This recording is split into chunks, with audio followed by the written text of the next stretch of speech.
बिल्कुल यही कारण है। यही है सर, क्योंकि जो है क्रेडिट, आप तो बोलेंगे ही सर मैं तो बोलूंगा, वो क्रेडिट जो है बीजेपी लेना चाहती थी कि भैया, और उससे पहले बीजेपी तो लेगी ही। क्यों लेगी, उससे पहले वो धनखड़ साहब ने एक्सेप्ट कर लिया, उनका तो रह गया मामला, और इसीलिए तो वो, और फिर नहीं, देखिए उसमें तो राहुल गांधी से लेके तमाम विपक्ष के नेताओं ने सरकार के प्रस्ताव पर लोकसभा में दस्तखत पहले ही कर चुका है। इसमें विपक्ष और सरकार की बात नहीं, इसमें सरकार और विपक्ष दोनों रजामंदी है कि जस्टिस जसवंत वर्मा को हटाया जाए।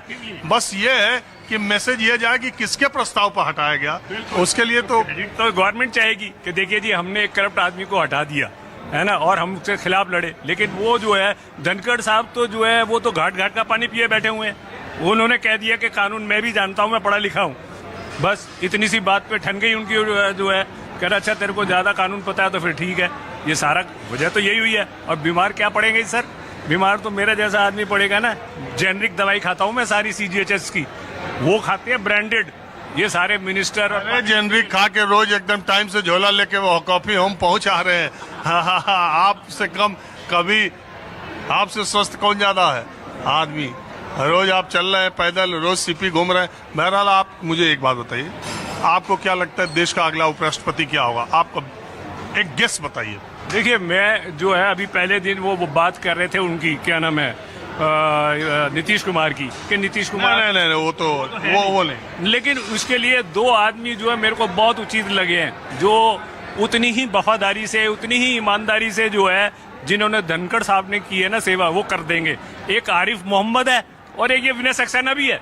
अब इसके पास कोई काम नहीं है दिल्ली वाले पे। दिल्ली LG, हाँ दिल्ली का LG खाली बैठा हुआ है। अब तो ये उसमें आपको लग रहा आरिफ मोहम्मद खान और ये सक्सेना साहब दिल्ली, आपके गेस दो हैं। हाँ ये जो है, आपका क्या गेस है कौन हो सकता है? नहीं, अभी ये तो प्री मैच्योर होगा अभी कहना। लेकिन तभी आपके दिमाग में क्या चल रहा है कौन हो सकता है? बीजेपी के जो शीर्ष नेता हैं, टॉप जो लीडर, तो वही डिसाइड। आपको कुछ नाम समझ, नहीं मैं आपको क्या लगता है कोई नाम पर गेस है उपराष्ट्रपति कौन बन सकता है? कि देखिए पत्रकार भी जितने हैं ना, आप किसी को कुछ मालूम नहीं, सब गेस ही करते, तो आप भी करिए। BL सुभाष जी बन सकते हैं। कौन? जो सुभाष जी है ना, BL सुभाष, BL संतोष, सॉरी BL संतोष जी बन सकते हैं। वो हैं उसकी सीट के लिए डिजर्व करते हैं। ये मेरा एक गैस है। लेकिन जो भी बैठेगा वो बुद्धिमान बैठेगा, ये उसकी क्वालिटी है। हम ये मान के चलते हैं उपराष्ट्रपति। आप बताइए RSS का कोई आदमी बनेगा। आपका क्या गेस बताओ? RSS गैस जो है राम माधव भी हो सकता है, संतोष जी भी हो सकते हैं, और संजय जोशी भी हो सकते हैं। और जहाँ तक राम माधव से आज गृह मंत्री अमित शाह की मुलाकात भी हुई है। बिहार की बात कर रहे थे आप, मैंने बहुत समय पहले आपको एक लिस्ट दी थी 25 तरीकों की बीजेपी के।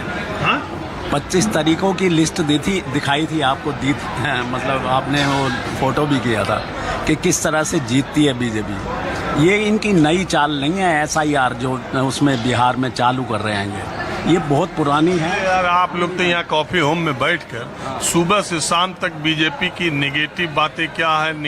अरे आप जमीन पर जाके देखिए कि अपने कार्यकर्ताओं को वो कितना मोटिवेट रखते हैं, कितना बूथ लेवल के कार्यकर्ता उनके काम करते हैं। आप जाके देखिए बीजेपी ने SIR के समय अपने BLOs को कितना एक्टिवेट किया था। आप जाके देखिए कि उन्होंने अपने वोटरों को फॉर्म भरवाने, ये भी थोड़ा सोचिए कि वो संगठन के स्तर पर और जमीनी कार्यकर्ता के स्तर पर वो कितनी मेहनत करते हैं। दूसरी बात, आप बीजेपी की जीत को हमेशा मिनिमाइज यहाँ कॉफी होम में बैठ कर करते रहते हैं कि इससे जीती उससे जीते। अरे कोई एक चीज प्रूव हो पा रही है? पहले EVM पे चलते थे, अब इधर आकर क्या बात कर दी आपने। दिल्ली में ही आपको उसने, क्या नाम था उसका, वर्मा, उसने पैसे नहीं बांटे।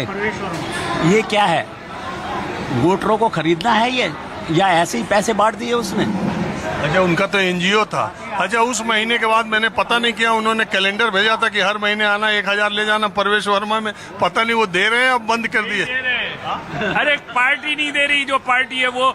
देखो मेरी बात सुनो, आपको याद होगा दिल्ली में जो है ये UP से कुछ लोग इलाज कराने आ गए थे, तो दिल्ली वालों ने क्या किया कि नहीं तुम UP वाले हो, UP में वहीं कराओ।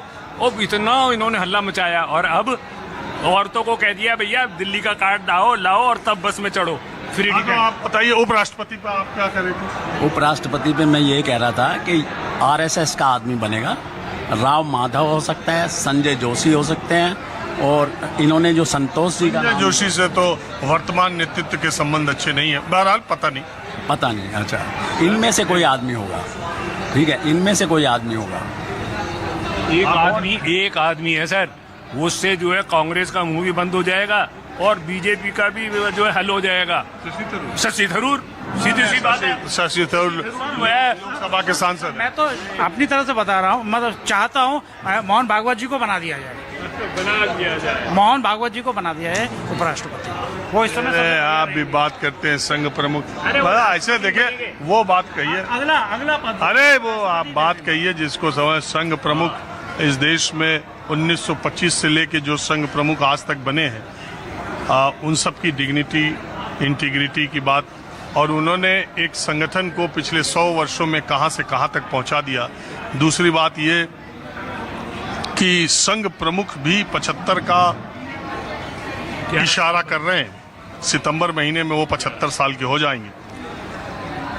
एक बात मैं आपकी जानकारी के लिए बता दूं, आरएसएस में संघ प्रमुख का चुनाव या चयन संघ प्रमुख के इशारे पर ही होता है, यानी वो अपने उत्तराधिकारी का एक तरह से इशारा करते हैं, उसके बाद एक सहमति बना करके नया संघ प्रमुख बनाया जाता है। और अभी वर्तमान संघ प्रमुख,